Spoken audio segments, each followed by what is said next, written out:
Kamee, this is one of your throws at the Army trials. We're going to look at it full speed and then we'll slow it up and critique it a little bit.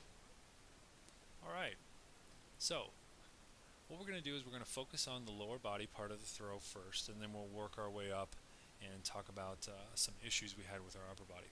So with the lower body, what I notice here out of the back, just right at the start, is when you bring that left leg in, it's just a little high. It doesn't need to go in that high. If anything, just bring it up in line with your right leg and then kick it out. Right now it's just over exaggerated and is unneeded.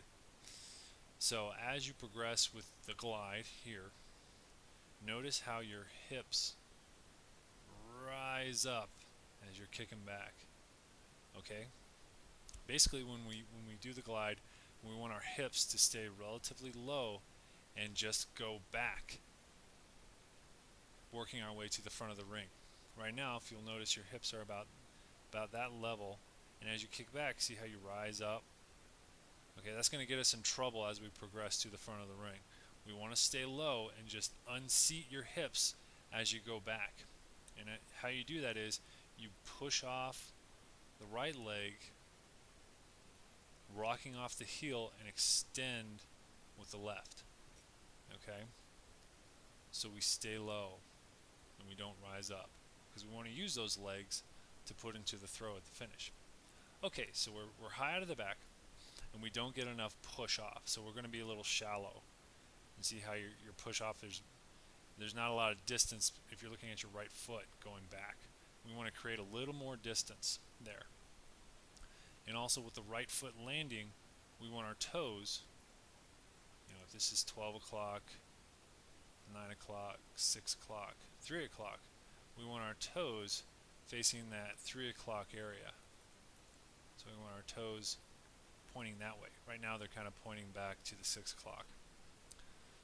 So we want to make sure our toes are pointing to the right when we land. And you're starting to throw a little early. You notice your left foot's not down yet. You gotta wait till that left foot touches to start your rotation. Otherwise, you're starting to throw on one foot and you're not going to have all your power. So we need to get that left foot down sooner. And because the kickback wasn't very strong, your left leg extended, and now we have a really wide base, and we're going to try and throw. If we want a good athletic position, so we want our feet about shoulder width, maybe a little bit wider apart when we're in that power position. Right now we're just too wide, and we're going to be off balance when we throw. So, and as we throw, it looks like we're starting to throw without putting our legs into it first. Remember, we have to point the toe, the knee and the hip first into the throw before the shot comes around. Right now it looks like the shot's leading into the throw, and your lower body is going to be left behind. Yeah. See how your toes facing this way, your knees kind of facing that way, and your hips going out that way, but the shot's being pushed this way.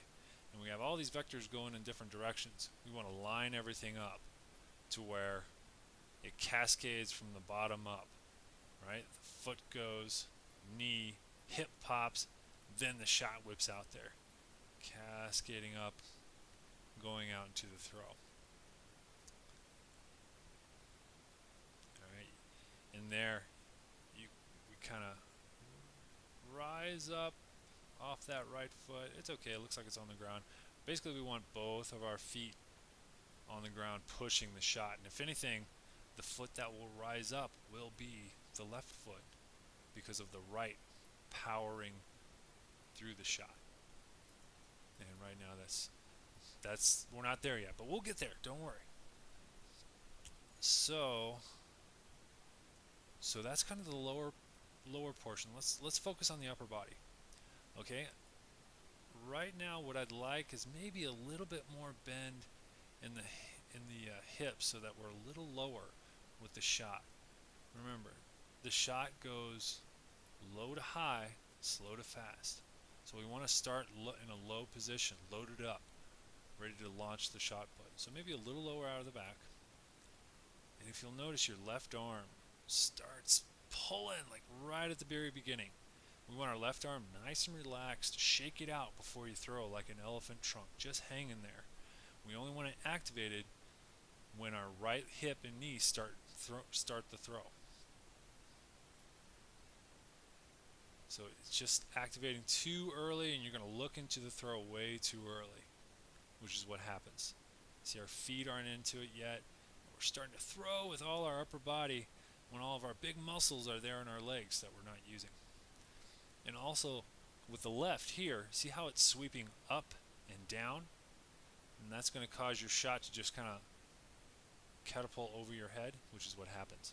We want that to sweep across our body, not over it. Stretching out the chest, and then the right side will come through. Right now you're coming up and over, and the shot's going to do the same, kind of come over your head like that. So basically what's happening is, in this position you're doing like a military press rather than a bench press, and we're always stronger in the bench press, so we want our chest facing the throwing area with a wide sweep of the left, blocking in nice and strong, then the right side comes through. Okay, so those are the main things that I see with your shot put throw. If you work on those, man, your shot put throw is going to improve immensely. So practice that, and if you have any questions, just let me know.